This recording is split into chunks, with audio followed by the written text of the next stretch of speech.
Hello viewers, আসসালামু আলাইকুম ওয়া রাহমাতুল্লাহি ওয়া বারাকাতুহু। কে কোথা থেকে দেখছেন অবশ্যই কমেন্টে জানাবেন। আপনাদেরকে আজকে আমি একটি অনাকাঙ্ক্ষিত মৃত্যুর কথা বলবো। একটি ছোট বাচ্চা, সম্ভবত বয়স 5 থেকে 6 বছর হবে। তার ঘরে আছে সৎ মা। ওই সৎ মাটা তার সৎ ভাইকে নিয়ে ডাক্তারের কাছে গেছিল। ওই সৎ ভাইটা আসছিল মাদ্রাসায়। মাদ্রাসা থেকে আসি, যখন ঘরে মা বাবাকে পাই নাই, তখন দাদিদের কাছে আসছিল। পুকুরে গেছিল দুপুর 1টা দিয়ে গোসল করার জন্য। গোসল করতে গিয়ে ছোট বাচ্চা 2-3 জন ছিল, হঠাৎ করে পুকুরে পড়ে যায় এবং পড়ে যাওয়ার পরে পুকুরটা একটু গভীর ছিল, গভীরে থাকার কারণে গভীরের দিকে চলে যায় এবং অন্য বাচ্চাগুলো কিছু বলতে পারে নাই।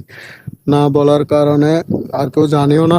যখন দুপুর, ওই যে বাচ্চাটার মা যখন বাড়ি থেকে ডাক্তারের কাছ থেকে আসছিল, তখন ওই বাচ্চাকে খোঁজাখুঁজি করতেছে। তখন ওই ছোট বাচ্চাগুলো বললো যে ও পানিতে পড়ে গেছে আর উঠতে পারে নাই।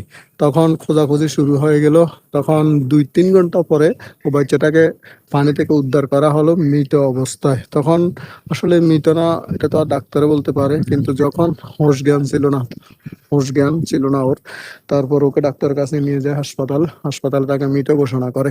আসলে আমাদের একটা এখানে জানার অনেক কিছু আছে।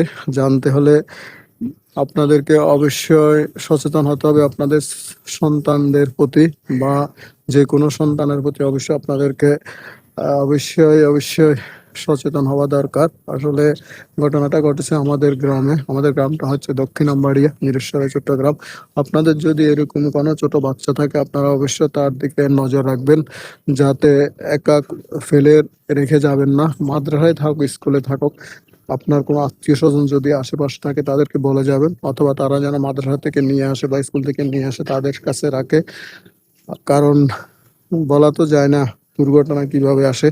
দুর্ঘটনা যে কোনো মুহূর্তে আসতে পারে। আপনার একটু অসচেতনতার কারণে হয়তো একটা বাচ্চার জীবন চলে গেছে। এখন বাচ্চাটার যে মাটা, আসল মা, ওই মাটা তো যখন শুনবে তখন বলবে যে আমার বাচ্চার প্রতি ওরা কেয়ার নেয় নাই, বা সে ঘরে যে সৎ মা আছে ওই সৎ মার প্রতি একটা দোষ চলে আসবে। কিন্তু এখানে ওর দাদা ছিল, দাদি ছিল এবং অন্যান্য আত্মীয় স্বজন ছিল, কিন্তু তারা আসলে খুব বেশি একটা মনোযোগ রাখে নাই, ও কারণে এই দুর্ঘটনাটা ঘটছে।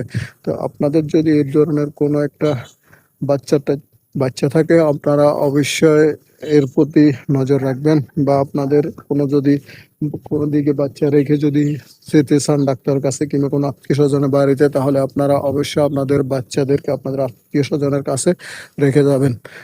বাচ্চার বয়স 6 বছর হবে। আমাদের এখানে একটা নুরানি মাদ্রাসা আছে, নুরানি মাদ্রাসায় পড়ালেখা করতো।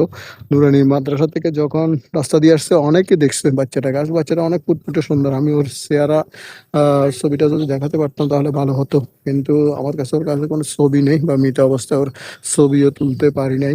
গেছিলাম, দেখা করে আসছি। আপনাদের যদি এরকম বাচ্চা থাকে, আপনারা অবশ্যই বাচ্চাদের প্রতি দয়াশীল হবেন এবং বাচ্চাদের প্রতি যত্নশীল হবেন। এই আশা ব্যক্তকে আমার ভিডিওটা এখানে শেষ করছি। ভিডিওটা যদি ভালো লেগে থাকে সবাই লাইক, কমেন্ট, শেয়ার করবেন।